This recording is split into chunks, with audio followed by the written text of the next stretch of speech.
Alrighty, welcome back, everyone. We just talked about Bama and all of the things going into the new Kalen DeBoer era and how it's starting off really well, and it might just continue that way for quite some time. We have a question over here. Do you think the old school Bama? That will be an interesting thing. There's no two ways about that. I think there's definitely going to be a lot of there's going to be a lot of change. Let's just put it that way on the scheme side of things, especially on the offensive side of the ball. I think Kane Womack will be a lot like what they like to do down there, but the offensive side is going to be a huge adjustment, and how Jalen Milroe especially adjusts to that this year is going to be probably the most defining feature if we're talking about Bama this upcoming year. But let's get into luck, and let's talk about the one-score games that define every single season. Over the last couple of years, we've seen some really remarkable runs. TCU and Washington took the world by storm and really made a lot of fans throughout the year. And it happened a lot in these games, in these one-score games that they were able to pull out off just will, honestly, over anything else. But let's start with Washington. I mean, they went 8-0 in one-score games a year ago. Just absolutely ridiculous clip. They've been doing incredible things. Old Dominion had 11 one-score games, which is just ridiculous in and of itself. But they're the only team that won every single one-score game a year ago. So that was what they did. They played really, really good football. They played really well on the lines of scrimmage for a lot of the season and did a ton of things that you need to do to win those one-score games. You know, not make mistakes, not beat yourself, do those things that just make sure that you're always going to be in the game. And then when you have Michael Penix and those slew of receivers, you're always going to have a chance to win it at the end. And then TCU went 6-1 in one-score games, and the only loss they had was the Big 12 championship game to KSU. That didn't end up mattering. But they also beat Texas. They also beat number 8 Oklahoma State by one score. So that was a team that was defined by that. And that was a lot of the veteran leadership of some of the guys on that team, but also just Sonny Dykes just being incredibly good at scheming those guys open and getting this team to be exactly who they need it to be, which is not necessarily overly special or do anything crazy, but execute day after day, just execute what they want to do, and they did that to just a ridiculous degree. So this year feels like we might just have multiple of these teams heading into this year because of the expanded field, because of how many games that I think are going to be really close this upcoming year. I think this one's going to be just a little bit more expansive when we come to this group. And I want to start with the group that Tom Fornelli was talking about over on CBS. He had kind of a luck index that he broke down for everyone where he took the one-score games from last year and the one-score game, or took them from last year and essentially tried to pin down who were the teams that he was watching in particular, who were the teams that he found most interesting going into this year. He obviously tabbed TCU as a team that could bounce back from an 0-4 one-score games in 2023 back to at least closer to what they had in 2022. Washington was in the step back of the luck category. When you go 8-0 in one-score games, it's very unlikely you'll do that again this year. And then he also had teams like Kansas State were 1-4 in one-score games, even going 9-4 in the season. They were 1-4 in one-score games. If you even flip that on its head, that's a playoff team, no question about it. A&M went 0-4, definitely a team that could use some more. Virginia 2-5, and then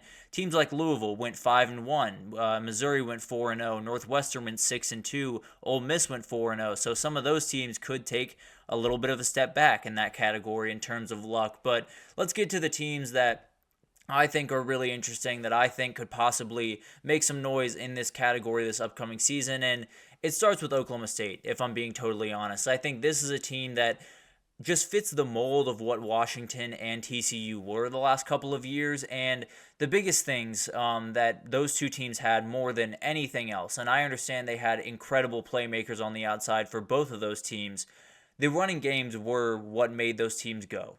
Period. End of story. If they didn't have Dylan Johnson on that Washington team, and if they didn't have Kendre Miller on that TCU team, they are not nearly the teams that they're going to be, and they definitely don't win those one-score games the amount that they did. I can almost promise you that. So where are those teams? Where are those teams that are going to have that nice run game, are going to have that explosive offense that can, score in an instant, and be able to play that solid defense and not beat themselves is likely the most important thing here. I think Oklahoma State is really interesting in that respect. Obviously, Ollie Gordon is the guy. He's going to be the one that they build around all season, and definitely that first week, apparently, according to Mike Gundy. But at the end of the day, Alan Bowman being the quarterback again is huge. Having someone that just knows how to execute the offense. I know he doesn't light the scoreboard on fire. I know he doesn't do anything that is Caleb Williams-esque or anything crazy like that, but execution is the name of the game. There's no two ways about that, and he does a really good job, and it could be a very good, potent offense if they put it together. They were 5-1 in one-score games, so it could flip on them the other way. There's no two ways about that, but when I look at this team and I think about those one-score games when all you need to do is just play your game, execute, make sure you don't make mistakes, Oklahoma State might be at the very top of that list of the teams that can do that. And then another team that is a little bit more off the beaten path, but Georgia Tech, I think, is really interesting in this one because when you look at what they did a year ago, they were only 2-2 in one-score games, did lose a game by 9, so splitting hairs there. But at the end of the day, I think this is one of those teams that really just needs to play a little bit better on defense. It doesn't need to be drastic improvement, but just play that inch better on defense. Get a pick or two in one of these games, in one of these big time games. Stop defenses at a 15% better clip on third down or 20% better in the red zone, whatever that looks like. Just make this defense take that little step forward.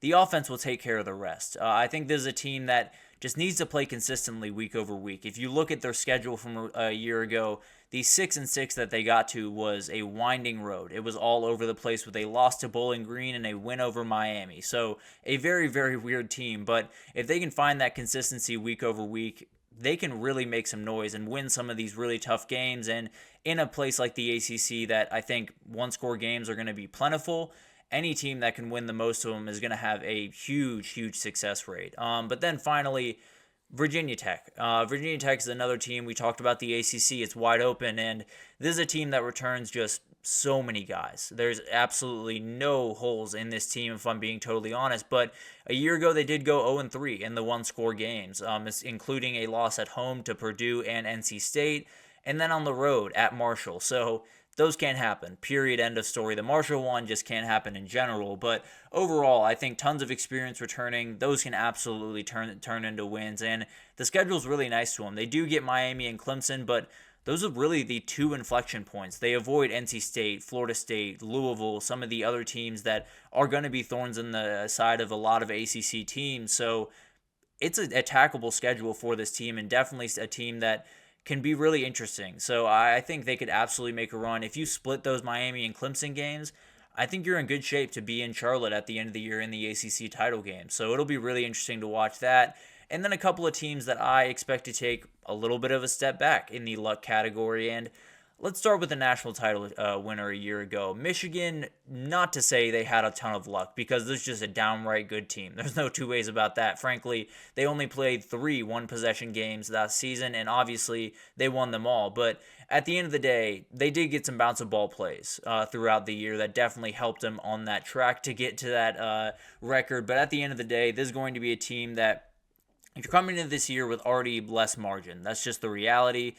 If the luck goes against you as well, it could kind of spiral a little bit. So I do think this is a team that is going to be able to do all of the things that we just talked about with some other teams. Play really good defense, not hurt themselves, have a really good run game. But also, when you come off a season like they just had, where it felt like just everything fell into place perfectly for Michigan to find their way to a national title, I think it's human nature to take a little bit of step back. Now, a step back could be going 10-2, which wouldn't be too bad by any means, but I do think there's a reality where you're just likely to take some type of step back, especially with the experience walking out the door. So that'll be a really interesting team to watch. And then I kind of want to unpack 2 teams here that were mentioned by Tom Fornelli that are really interesting going into this year. And the first one is Ole Miss, because the reality is, most people are betting on this team to be a huge player this upcoming year and possibly be a national title winner. And they went 4-0 in these games last year, including against teams like LSU and A&M that could easily flip this year and flip their entire season on its head. So I don't really worry about the talent. I think the talent's going to be totally fine, and it could offset this a bit for the Rebels. They could not have to deal with it as aggressively as I'm expecting, but The reality is this is a little bit of a reason to worry. What if those bounces go LSU's direction instead of Ole Miss's, or A&M's instead of Ole Miss's? And it'll be interesting to see if that takes a little bit of a step back, and if it does, how much does it really affect this team? How talented are they to overcome that? And then Missouri is a team that I want to unpack because they went 4-0 as well in these games and got some really big wins during that stretch. But at the end of the day, if this is going to happen, if they are going to take a step back in that category, it'll be somewhat because of luck, but it'll also be because this defense is just totally different. Chris Abrams-Drain, Enos Rakestraw, Tyron Hooper, all of those guys leaving are huge. And I think they've done a great job of backfilling that roster and making it one that's going to be solid this year. But if they take a step back in those one-score games, if they miss the mark in some of those games, that's probably where it's going to be had. That's probably where the issues are going to lie, and it'll be really interesting to see how they can kind of handle that. So one-score games are the thing. They are the moniker between a good team and an elite team. If you can win those games when your back is up against the wall, a lot like what Georgia did or what Michigan did throughout the season last year, you're going to be one of the elite teams in the country. But at the end of the day, sometimes it's just luck. Sometimes it's just a ball bouncing your direction and you being able to pick up the fumble instead of lose it. So it'll be really interesting to watch all of that. There are some teams on that list that have title aspirations, and it could be that some of this luck comes into play and does away with that. Some could get that title luck and it goes in the direction and they make some things happen. So